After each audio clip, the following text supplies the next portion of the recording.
All right, so the sheet you have in front of you is your kind of summative final assessment on Newton's second law. Okay, I mean, there's some Newton's third law, friction stuff is all in here. Okay, big thing is, guys, vectors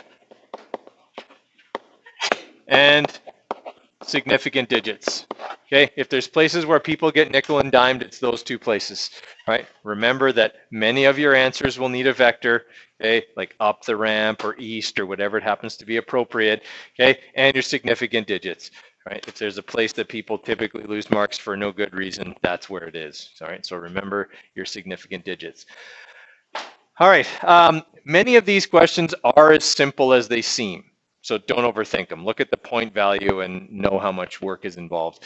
Okay, that would be especially true for 1, 2, and 3. Okay, really don't overthink those. Question number 4 kind of has an A, a B, and a C, right? And it just has to do with finding the acceleration when they give you the free body diagrams, right? So they've given you the free body diagrams, okay, for A, B, and C here. The forces are always 60 newtons and 40 newtons. They just point in different directions for A, B, and C. Make sure that you get the acceleration with the proper vector, okay, for that question, right? Don't overthink it. It's just a vector thing, but okay. Number 5, also a vector thing, but it's a little bit different. You kind of have to work backwards a little on this one, okay? I mean, you're perfectly capable of it, but I don't know if we've done one exactly like this, okay? But you've done all the parts of it at some point. Okay, for number 6, a couple of things about this spacecraft, okay?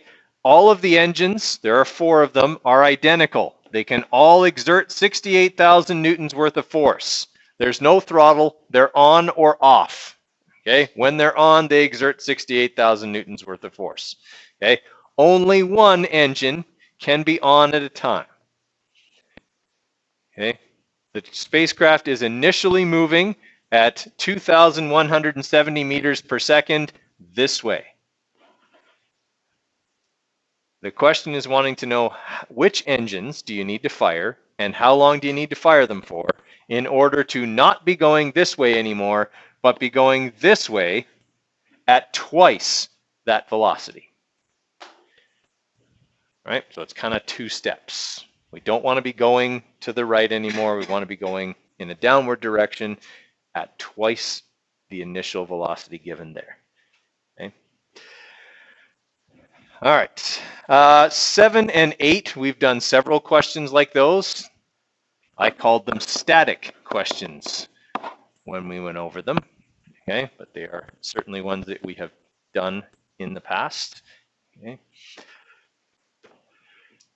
All right, number 9, we've also done one like that, okay, where we're pulling something along a level surface, but the pulling force is angled even though the object is going horizontally.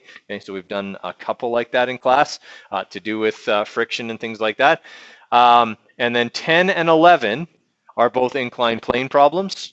Okay, so number 9 is not an inclined plane. Just because it has an angle and it doesn't mean it's an inclined plane, okay? It's being pulled horizontally. But 10 and 11 are inclined planes, and the tricks to them, you are given the weight of the box, not the mass. Okay, so don't let that trick you on those. They're actually fairly straightforward inclined plane questions, not nearly as difficult as some of the ones we've done in class. All right, so you've seen basically everything on here. Okay, you should be able to get a pretty good chunk of that done in class today. I will come up with the due date here and let you guys know when that'll be, but it'll be well after Easter, so you don't have to do it over Easter. Okay. Okay, guys. So due date on this, April 12th. Okay, that's the Thursday of the week after Easter. Right? But if you stay focused on this today, you should get a pretty good chunk of it done.